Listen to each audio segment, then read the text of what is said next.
Hey guys, it's me, Theo, here with my friend Lisa. Hey! For today's conversation, we're kicking off season 4 to have a conversation about what it's like to be adoptees. We're talking about diversity and belonging. And so, say hi, Lisa. Hello! Hi, everyone! Yeah. Is there anything you'd like to say to the people who are watching this video right now? I'm just so excited to be having this conversation with Theo, and he's amazing, guys, and what he's doing is something really special, and this topic is so close to both of our hearts. Yeah, literally. And we're just gonna have amazing conversations, and I'm so excited to share with you and to help him out. Oh, Give thank you a little combo, yeah. Yeah, so come on over, join the conversation. We're just gonna really lean into that coffee break casual vibes and just have a really nice, fun conversation. So we'll see you over there. See you soon. Perfect. Awesome. So yeah, I'm turning off the light, and I'm turning. That's a fabulous light. Thank you. No, actually, I know. I'm gonna buy that. Yeah, it's a good light. And I will. I have to. I think I got it on TikTok, but I'll definitely find it. So I can send that over to you. But yeah. I can't get over your hair. Oh, it thank looks you. really good. It looks good. I remember your hair was really short last time. It was. It looks great. Thank It's you. going good. Everything's great. Yeah, going great. I've just been in the transformation. So yeah, we're coming off of the season 3 where it was about transformation. It's interesting that when you do that inner healing and you do that inner work, Right. like how literally everything changes. Like your body changes, your life changes, and you just feel really confident. Mm-hmm. And my hair has never looked or felt better. Yes, I love that. That is good. Thank you. That is good. That just shows what you're doing is just, it's helping you, and it's definitely going to outreach and help others. Yeah, and That's it the works. point. Yeah. It's 100% guarantee. Like every single one of those episodes is something that you can literally start doing today, Right. and you're going to get a noticeable change right away in a really great way. I mean, and the best part about your literally when I was listening to it this morning, because I was like, oh, I gotta get into the vibes. How does his voice sound? It's very lovely. It's and I was just like, I can listen to this and do my laundry, and that's just the beauty of a podcast. And you just have a really great way of welcoming people in, and it literally does feel like you're sitting across the table from you. So. You're making me blush. Thank you. Thank you. You know, and I've worked a lot of jobs, and podcasting is it's just me. Yeah. Literally, I've never felt more at home in my work than with podcasting, and a lot of my interviewing and stuff. I learned that at Fifth Third, the questioning strategy, conversations, but this is just so much more fun. Right. You know? Right. So, yeah, I would like to introduce you in. So, do you want to mention how we met? Sure.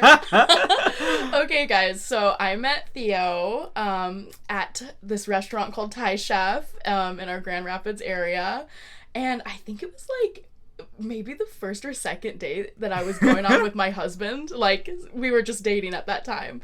And we came in and I was like, I just want Thai food. And there's not a ton of Thai food places. No, I feel there's not tons. So Yeah. I was like, okay, we'll try out this Thai chef. And I fell in love. It's so basic. I love the pad thai. I mean, you can't get more basic than pad thai, but we it's went good. in, yeah, and good. I'm pretty sure that Theo was our waiter, the very think first I was. time. Yeah. I think I was because I was literally, I felt like I met a friend that I have met yet. Yeah, yeah. And Matt and you and we just clicked, and then you guys started coming in with your Matt's family. And I was like, oh my god, I see you guys all the time. Sometimes it was 2 times a week. Guys, okay, that was before adulting happened. We were finishing up high school, so we had all the money. Right? So and the time. it was Tuesday, Thursday, almost every single week. We at least went once a week. Yeah, I think sometimes on a Wednesday, that was when Matt would come with his family. Maybe. Yeah. Maybe? I don't know. Yeah. It doesn't matter. That was so long ago. I'd be lying if half of the reason we came was just because we loved you so much. We loved you so much, but... I'm not going to lie. There were a lot of people that were like that. Like, there was some of my regulars that they would literally leave if I wasn't there. Because they were like, I believe it. He was like, no, that's the only guy that can get our food out on time. Oh my gosh, tea. But like, also I'm like, for me, I'm like, well, you really don't know. I think you guys just get lucky. Because like, it doesn't matter. Like any restaurant you go to, you don't know what's happening in the back. Right. You never do. You never do. But like, guys, Thai chef. It's amazing. It's amazing. Yeah. And then going there, like the vibe is just so like family friendly and like chill. So when we met Theo, it was just, I don't know, an instant click. It was an instant click. Connection. I mean, maybe part of it was I was just so happy to see Asians. And not gonna lie, but like when I worked there, there was like a lot of we were pretty good looking. We were a good looking crew. We had a good looking crew. Yes. And the peanut curry. I still think of the peanut curry and the basil curry. Oh my god, those were my favorite. I wouldn't know because I only got pad thai. I remember it was pad thai beef medium spice. Yes. And you and Matt would get that. And then your friend came in that one time and got hot. And he cried. He was bawling, guys. He literally was bawling. It was shout out Jordan. Hey. Shout out. But yeah. Yeah. So yeah, let's like tie this back into what we're gonna talk about today. And you know, the main focus is about belonging. Yeah. But a part of belonging, I feel like in like certain groups such as like diversity, whether it's LGBT or you're a minority or like being adoptee, it can be really difficult to feel like that you belong anywhere. Yeah, especially in West Michigan. And as adoptees, unless you're adopted, it's hard to understand like why belonging matters so much to us. So, Lisa, could you share a bit about your experience growing up adopted in a family that didn't look like you? And what were some of the highlights and challenges of that kind of upbringing? Yeah, guys. So I was adopted from a really young age. I was just a few weeks old, probably a month or so. And my family, they were missionaries in the Philippines. And my parents had been living there for about 18, 20 years. And they were finishing up their missionary term. And then because I was like a newborn, they literally like picked me up on the way home from vacation. That sounds wild. It sounds like I was a puppy or whatever. Oh my god.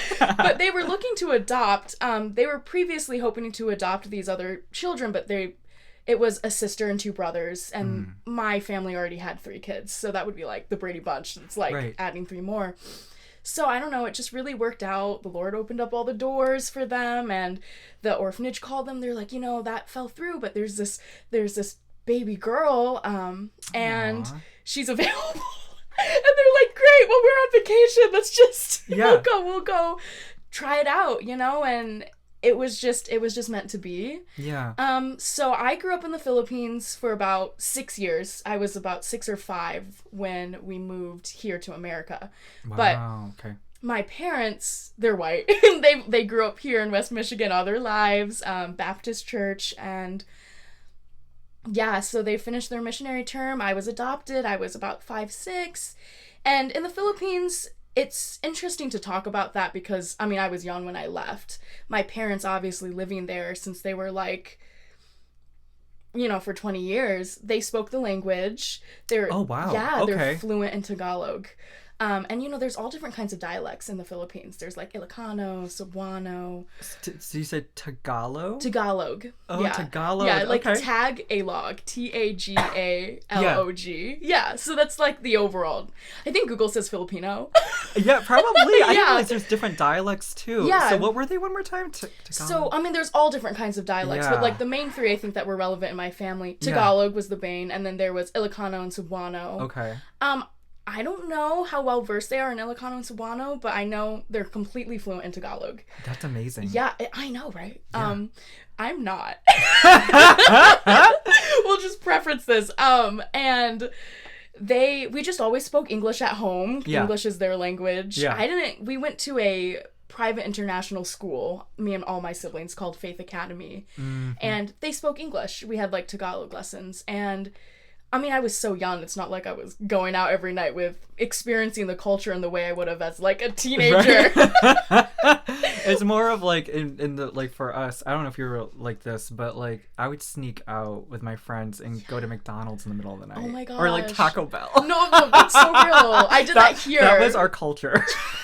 In America, yes. I mean, I was literally 5. Right. Oh, but yeah. So, they speak fluent Tagalog, and, you know, the Filipino community is smaller in West Michigan, for sure. It's not like, obviously, the Philippines. Sorry, I got sidetracked. That's okay. Yeah. No, I was going to actually say, something that you brought up was, I don't know, did you get this question where people ask you if you speak Asian? Oh my god. Yes. And yes. What you're, Asian do you speak? Yeah. Or something like or that. Or like, what kind of Asian are you? Right. What kind of Asian are you? Yeah, and it's like, oh my Or gosh. for me, people asked if I was Mexican all the time. Hispanic. Which I mean, like, slay. Yeah. They're beautiful, right. you know. Absolutely. There's nothing wrong with that. But when you're trying to feel like you belong, and, you know, it ties in back to, guys, my family, they were white. And I'm very, you know, I took a genetic test. I'm like 99.9% Filipino. I'm almost as pure blood as you can get. Yeah. Which is great. That's awesome. Yeah. But you know, growing up in a family that's white, they lived in the Philippines, so yes, my family has this culture like tied into it. Yeah. But I don't speak Tagalog. Right. So you feel misplaced in both ways. It's right. like, did you ever feel like you had one foot in one world and the other foot in another? All the time. Yeah. All the time. I never really felt like I belonged anywhere. Yeah. And like when I would go into spaces where I was looking for that, whether, you know, because I'm a Korean American LGBT adoptee. Shout out! With a twin brother. You can't get any more like, you know, and then you go try to find belong, and it's like really hard. It's really hard. It's in those spaces, and I'm not picking on anyone, but there are moments where as people you look for differences. Yeah. And then you find reasons as to why that person doesn't belong. Right. But it's like, how can we raise awareness about that without like bashing on others for doing that? Thank you. Yes, because it's like that. I'm not bashing. Yeah, you're not bashing. I'm just trying to like let people know, like, hey, this was our experience. This was hard, guys. Because you know my family grew up in the Philippines, so they make Filipino food. They speak the language. They didn't teach me, unfortunately. That's just a waste. So like you know, the Filipino community here, I love them and they're amazing people, and it's starting to get bigger. Which is good. Yeah, there's like a restaurant that just opened up, Adobo Boy. It's like the first Filipino restaurant here. It's on Plainfield. Ace and his wife Jackie. He was my DJ at my wedding. Yeah, that's amazing. But he opened up this Filipino restaurant, and I remember going for the first time, and I was like, I had not seen so many Filipino people in the same room in West Michigan, like, ever. And it was, like, emotional almost. Like, it was good. Like, good to see that. And then there's my white parents sitting in the corner. My dad is very Dutch. He's, like, 6'5" or whatever. Yeah. I mean, a lot of the time, some people, like, who are Filipino call me baliktad, which is, like, I might be murdering the pronunciation, but that's okay, guys. Yeah. Which means, like, backwards, because my family, they're white, but they speak Tagalog. I look Filipino. I don't speak the language. Yeah. And that ties back into the one foot in one world and then the other in another. It's like, I'm so American. Yeah. I got called a banana. Same. Yeah. Yellow on the outside, but white on the inside. Guys, I remember want to hear a funny story? Yeah.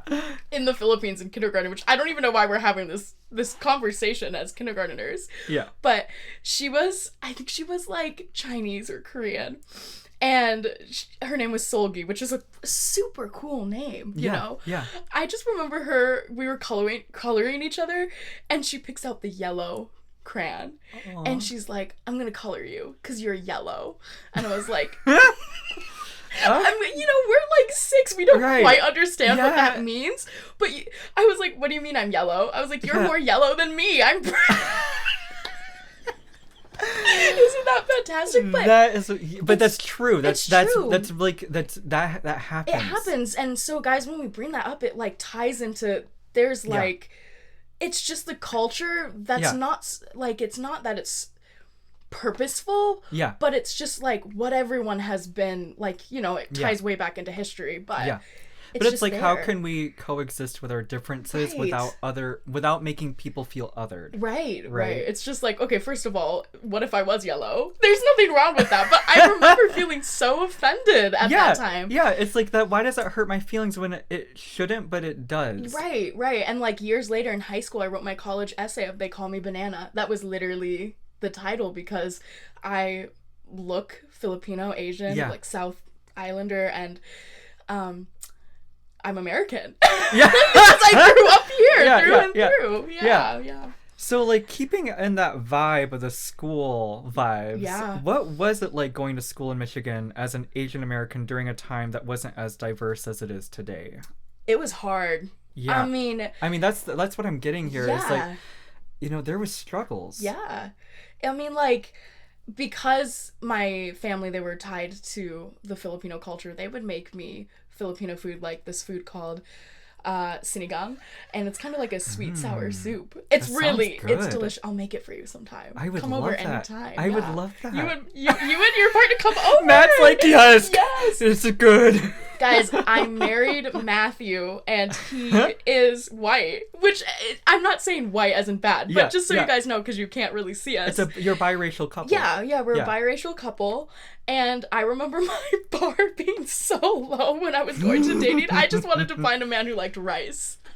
Stop. Yeah, I was like, I just want someone to get it, because it's hard. We'll talk about it, but well, I was looking for a man that liked men. Yeah. So, I mean, my bar was set pretty low, too. In West Michigan, yes. Yeah. And he cooks more Filipino food than I do. And he's wonderful and lovely. He's immersed himself into my culture, and that's amazing. Yeah, and he makes so much Filipino food for me and my family. Give him a gold star. I know, a gold star. And a lot of Chinese food, too, but his family, like, had a foreign exchange student that's basically part of their family now. Her name's Mary, and they went to China, and he was just immersed into all of these Asian cultures, and I think that's one of the reasons why we connected, because... And you guys connected in school, right? Yes, we were on a bike ride in Rockford, like at a church event, and one of his friends went to school with me, and I was like, oh... Hey, that's his friend's name. Hey, Malachi, what are you doing here? Like, you're at my church. What's going on? He's like, oh, well, my friend invited me. And then Matthew rides up on his bike. Like, the tires kind of screech. We kind of bump into each other. Yeah. And I'm like, are you new here? And he said, no, I grew up with you here at this church. Wait, stop. Seriously. So you guys, oh my God. Yeah, it's so funny. We went to Calvary Church, and if you're in the Grand Rapids area, that's one of the biggest churches here on the Beltline. So he was there the whole time. He was there the whole time. And you just didn't notice him. Which is like, that sounds bad, but our youth group was so big. Yeah. Like, and also, Matt, you seem like you're kind of quiet. Yeah. He's very shy. And you guys know Theo and I are very talkative. Oh yeah, we're outgoing. Yeah. So, did you ever feel like you had to explain who you were to people or make yourself more understandable to fit in? And actually, with Matt, I mean, it seems like you guys have a good vibe. Yeah. I mean, absolutely, especially in the early years when we moved, like.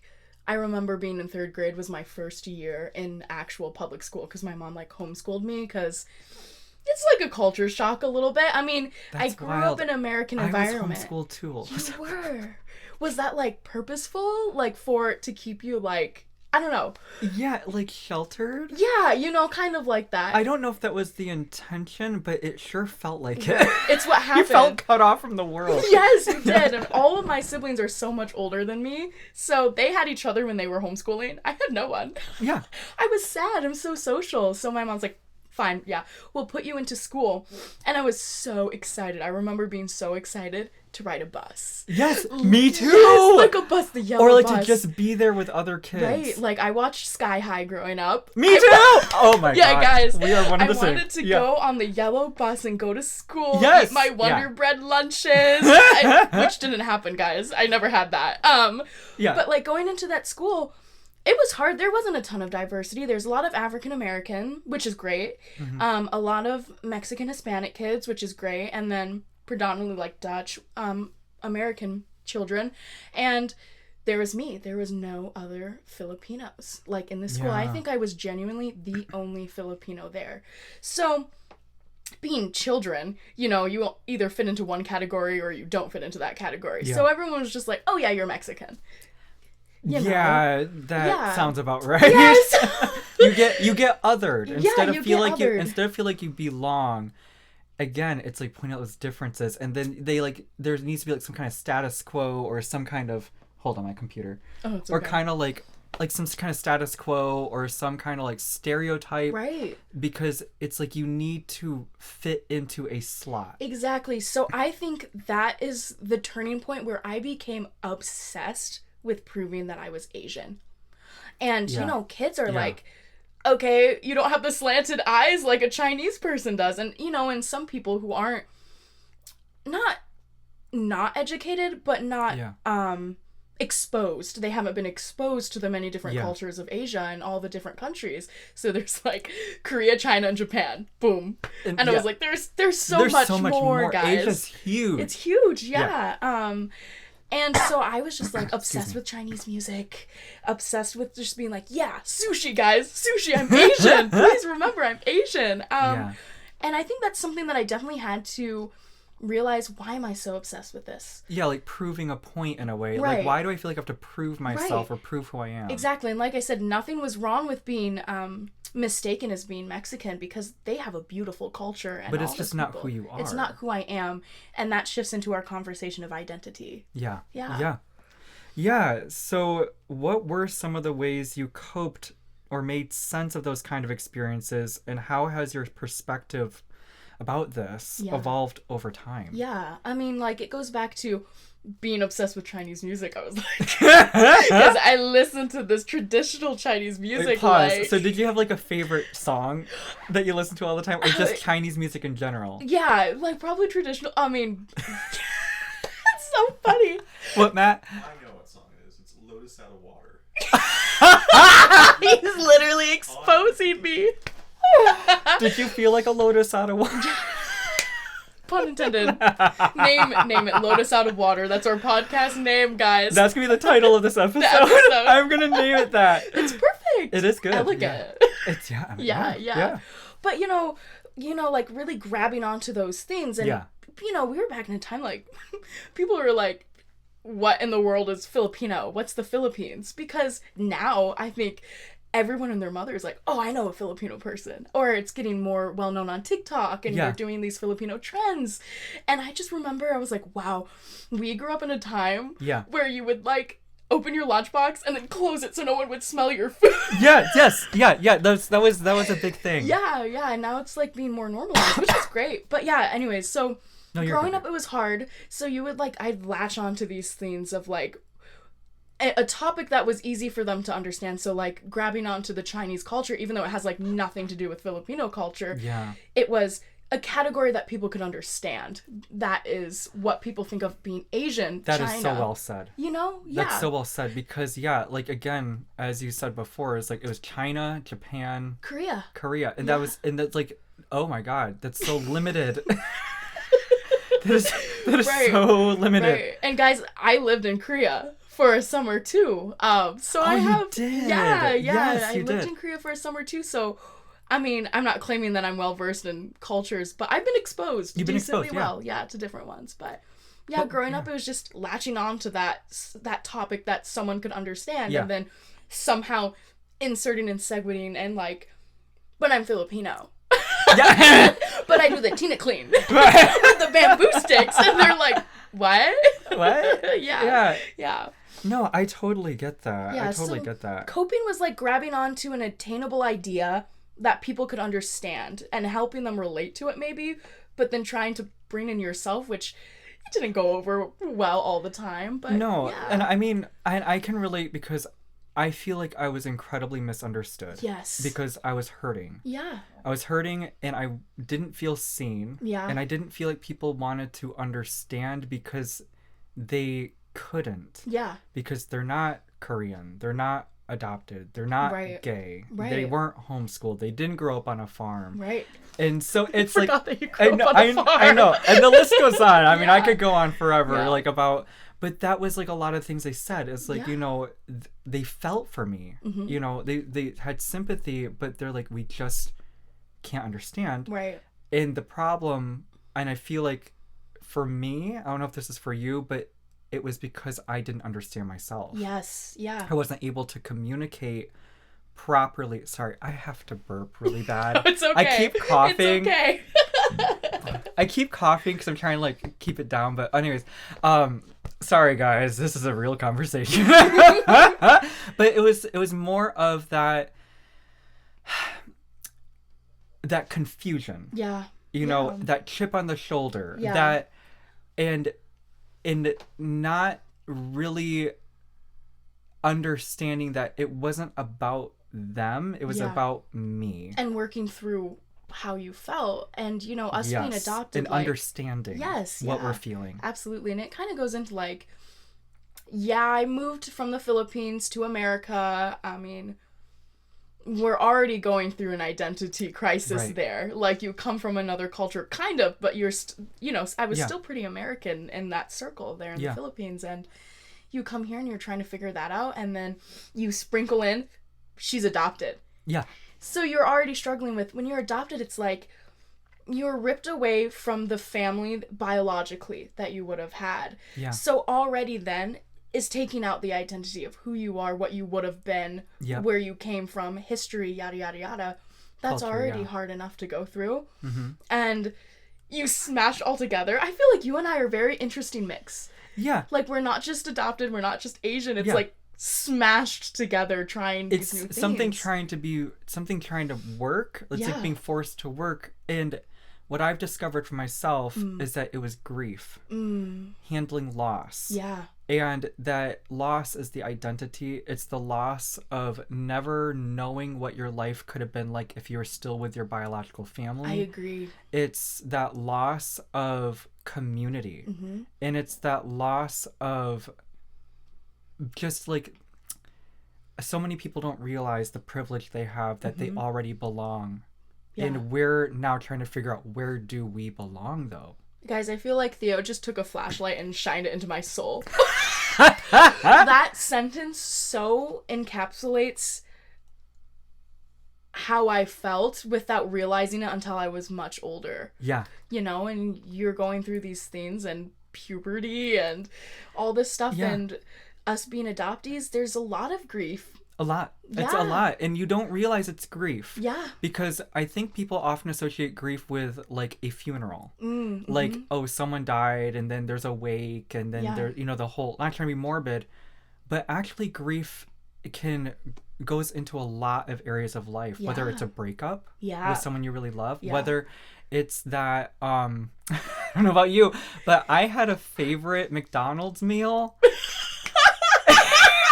And then they stopped making it, or they stopped providing it, and I was like, oh, and I cried. Yeah. I was like, what do you mean it doesn't exist anymore? You're McDonald's! This is where I come to be happy! Yes.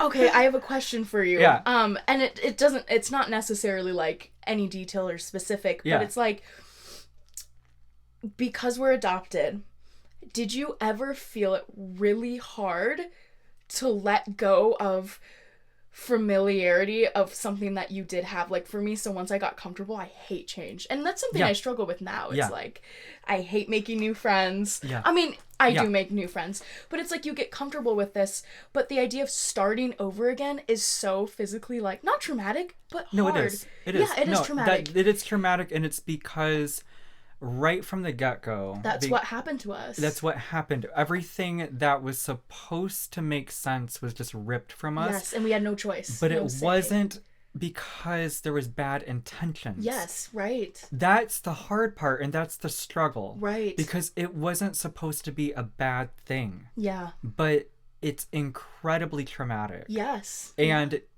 no one understands it because it's not happening to them. Right, right. And then you're a child, So you should just get with the program anyways. Right. It's like, without them having to understand. Right. It's like, this is all you've known anyways. Like with my Right. family, I was like, I'm giving you a new life. Yeah. And they were never like that. Right. But I mean, But it's I know that, I know, Yeah. but that was like, you know, a lot of adoptees like me, that's what Yes. we were told. Yeah. And it's like, you know what I mean? But then there's adoptees like you where it's like you had really, like, you know, it sounds like really great parents Yes. who Yeah. spoke the language, Yeah. lived the culture, Yeah. and did all they could to like acclimate so they can give you some sense Right. Of identity, belonging. of belonging. Yeah.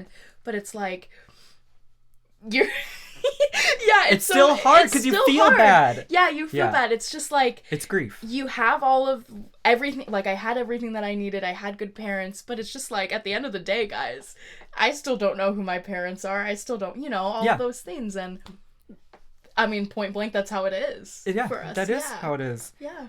So, like, what does belonging mean to you now as an adult? Like, has that definition changed for you over the years? Oh, for sure. For sure. Like, I think when I was younger, and it ties into all of these topics, belonging was like being like everyone else, fitting into that mold. Oh my God, yes. Yes, like I have to change myself Yes. to be like you to fit in. I didn't want my black hair, my brown skin, my delicious food that I love Right. now. Yeah. I was like, I want those Lunchables. I Yeah. want to wear Justice. Yeah. If you know the Justice store Yeah. when we were growing up in the mall. Yeah. I wanted to fit in with all of these girls, but it's like now belonging is surrounding myself with people who love me and understanding, Yeah. and just recognizing so many people come from different places, have their own story, have their own trauma, Yeah.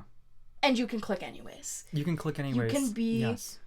yourself, and you can be independent from the mold, and Yeah. that's a good thing. And it's just finding that community and people that gets that too. Yeah. So belonging is like me being the daughter, me being the wife now, and surrounding. I don't know if you also feel that way. I mean, it was a long journey to get there, but I think it was hard for the initial change because it was like, when I was a kid, belonging is like fitting in and being just like them. And now belonging for me is like self-acceptance. Yes. That's Coming where to it came terms, from. forgiveness. Yeah. And I do feel like that it's something that, you know, not to this extreme, because, like, again, this is a very niche conversation. Yeah. But I do feel like that it doesn't matter who you are. We all want to feel like we belong. Right. Because we're social. We're humans. We're humans and we're meant to connect. Yeah. But change is hard. Yeah. Self-acceptance is hard. Coming to terms with facts or truth that you really don't want to is hard. And as you get to know yourself and you evolve, you grow, you know, go through growing pains and change, and you figure out more things about yourself, and it's one of those things where again, tying it back to the beginning, is like coexisting with our differences without making other people feel othered. Right. Is so important. Right. Because you don't know what someone's going through. Right. Right. And like we were talking about, it's hard. We're not bashing. We're not bashing. Yeah. And definitely we're just raising concern. We're raising concern and awareness of like, hey, there's so many other people like you and I. Yeah. And I'm sure that they've equally, if they grew up in the West Michigan, you know, equally like not seen or felt or heard. Or they don't know how to say it. Right. They don't know how to communicate it. Because, like, for me, that was the struggle. Right. And why I was misunderstood, why I was coming off in the way that I was. Because I didn't know how to communicate what it was that I was feeling. Yeah. And so it's like, you know, it's like, all right. And it comes out in different ways. Like, It for me does. growing up, it was like an attention. I was so desperately attention. needing Yes. attention. I mean, even to this day, I'm still like, yeah, if you're going to adopt, make sure you have that space for attention to give that to your child, because they're going to be struggling through all of these things, whether you realize it or not. You need extra attention. And I think a lot of my stories, like, my parents were really busy growing this business that they have now. And so I was like, okay, all of these. So that Django agrees. Yes, he's howling in my. He yeah. gets it. Well, she gets it. I know she sounds like a man, but she's very much a. Oh. But she agrees, because I feel like, again, back to the attention thing. Yeah. it comes from a place of confusion. Yes, confusion. Because you don't understand why you feel the way you feel, and with that confusion, you don't know who to open up to because you don't want it to be misinterpreted or possibly used against you, because some people do that where they take advantage of that to, and then, you know, bully, harass, whatever. And I don't want to be negative, but that does happen. And it just comes out in different ways when you're growing up in these situations, like going back to the, I really needed attention, and it was so I want to be popular, you know, like all these things. And that's not what matters. And now growing up, I recognize that. And it came out in other ways, like I was so boy obsessed. I was like looking for love. Yeah. I was too. Yeah, you know? Yeah. And it was even harder for you. Yeah, I just needed a guy that liked guys. And like, so literally I didn't care, but even that was like hard to find. Yeah. Yes. Because it's like there isn't a lot of gay men that like have accepted themselves enough to receive love. And so it's like, all right, I understand where you're coming from. Right. But also that's like not my problem. Yeah. And I really am just looking for love. Yes. I just want love. And guys, that's how I even ended up in Korea. I got my heart broken at 16. And if my ex is ever listening to this, that was you. Wait, so how you grieved that breakup was buying a plane ticket. So catch flight, not feelings. Yes.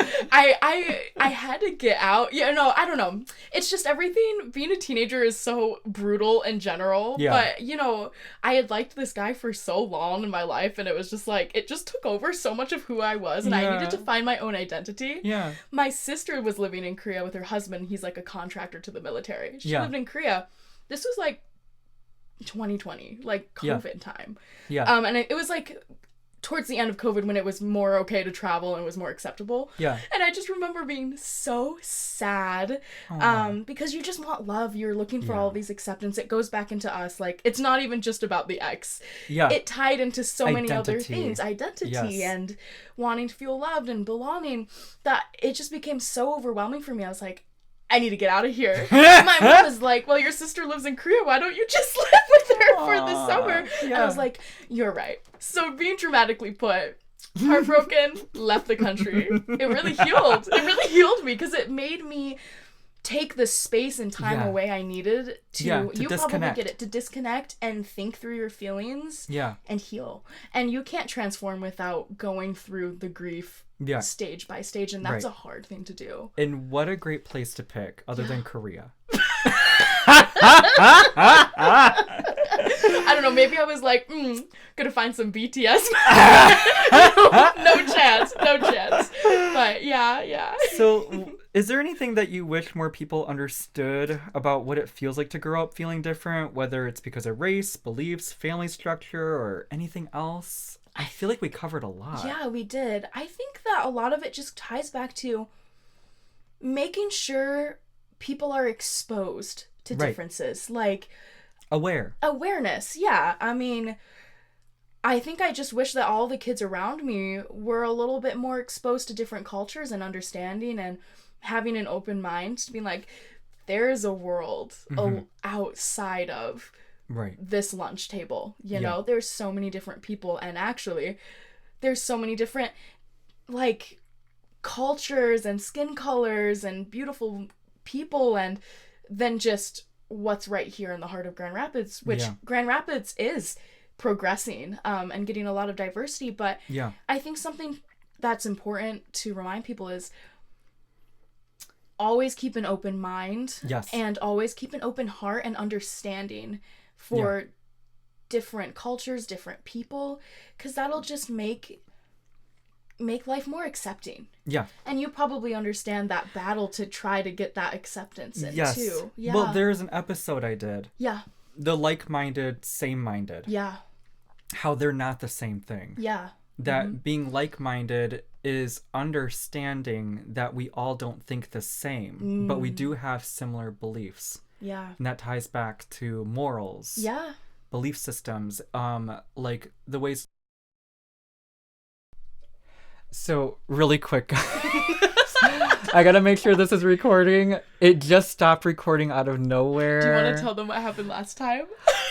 Yeah, in just a second. But just to wrap that thought up really quick, was that there is an episode. It's like-minded, same-minded. I would highly encourage you to go check that out. It's fabulous, guys. It's one of my favorites. Yes, it really is. Because I do feel like a root of the issue is mindsets, and it's just having that open mind and understanding the difference that we're all different, but in that. It's a real gift that we're not all the same because we're meant to learn from each other. We're meant to grow with each other. And if we were all the same person, we would just be a cult. Yeah. So really funny, quick story. Lisa was supposed to come on as a guest in season 1. And there was just a whole thing where I thought I was recording and it stopped. Or no. It was recording, but then I ran out of space. Yeah. So we're back here to continue the conversation. So with that, I'm going to jump into the next question, is that for younger listeners who may be going through something similar, what words of encouragement or advice would you share with them now? And I think what I would just say is, when I put myself back into that place, before I had all this growth journey, and people naturally have that as they get older, it just goes to being, you are seen. Yeah. You are loved. Yeah. And there are people out there that have gone through something similar. And like how Theo and I connected, that will just get it. And you don't necessarily have to scream it from the top of your lungs or have this, like how I did when I took something that was easier for them to understand and smashing what I was, Yeah. It's like there are people out there who are in the same or similar position and will just get it. They'll just be a little understanding, even if your story is different. And it's just so important to remember that when you are feeling alone, you're not alone. And there are people out there that, like what Theo was saying, have an open mind to that. And it's just really about trying to find those people. And I really liked what you said was, be a beacon for others, be a light. Yeah. So if someone wanted to reach out to you to have a conversation, how can they reach out to you? They could, literally, if you see me, grab me. I am so, there's no such thing as TMI. You want to trauma dump on me? I will listen, because I get it. Because people who go through similar things just get it. Instagram, just shoot me a DM. Et cetera, et cetera. I'll put your information there. I do want to say something, is that I want to say, again, we had similar experiences, but they were different. And the one phrase that really, really made me mad was when people would say, "You're not alone." Because I'm like, but you have no idea what I'm going through.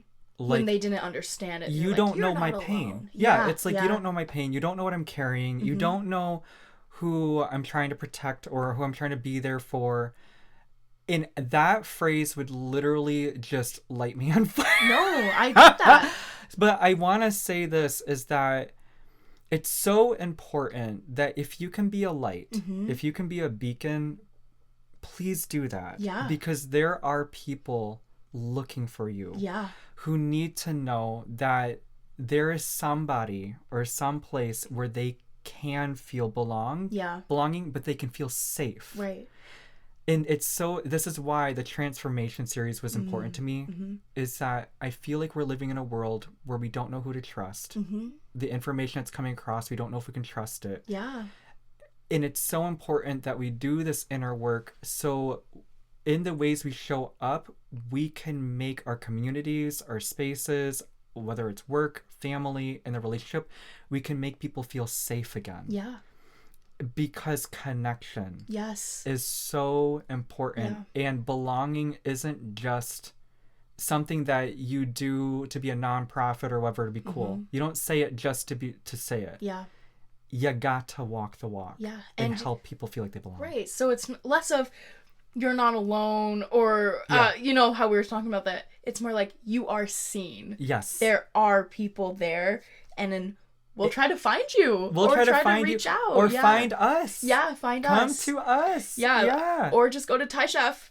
Yeah, and there get you really go. lucky with your local waiter, like how we did. And I don't think that there was any mistake in us meeting. No, and there wasn't. Even with us going back, like the podcast, the first time we did this cutting out, it really just felt like a coffee break. It was meant to be. It was kind of therapy. I feel like we warmed up to each other, and now this conversation is better. And I want to say too is that I'm glad it's happening now. Yeah. Because a lot of life happened in between then and now, to where I feel really ready to have this conversation. Oh, good. So I have one more question for you. All right. What's something you tell your younger self about belonging now after we've had this conversation, after we had this coffee break? Let me think for a sec. Go ahead. Could you say the question one more time so I can really, really get it and process? Yeah. What's something you tell your younger self about belonging now after we've had this coffee break together? You don't need to fit into the mold to be seen, which is, it sounds contradictory. You don't need to fit into the mold to be seen, because when you belong, you're like, they see me. But actually, when you're confident in yourself and accepting of yourself and knowing you are the grief that you felt, you are the joy and the growth you've had, your every experience that made up your being, I guess it's just, it is a good thing to be a standalone, to be a beacon and a light for yourself and for others out there. Yeah. It's bringing that value back to authenticity. Yeah. That was so well said. Really? Because I just felt like I was mumbling. No, that was beautiful. Lisa, thank you so much for coming by the coffee table today. And to anyone out there, again, feel free to reach out to us if you'd like to have a conversation or just to chat. You already know you can share your thoughts about this episode on my email at theoscoffeebreakpodcast@gmail.com.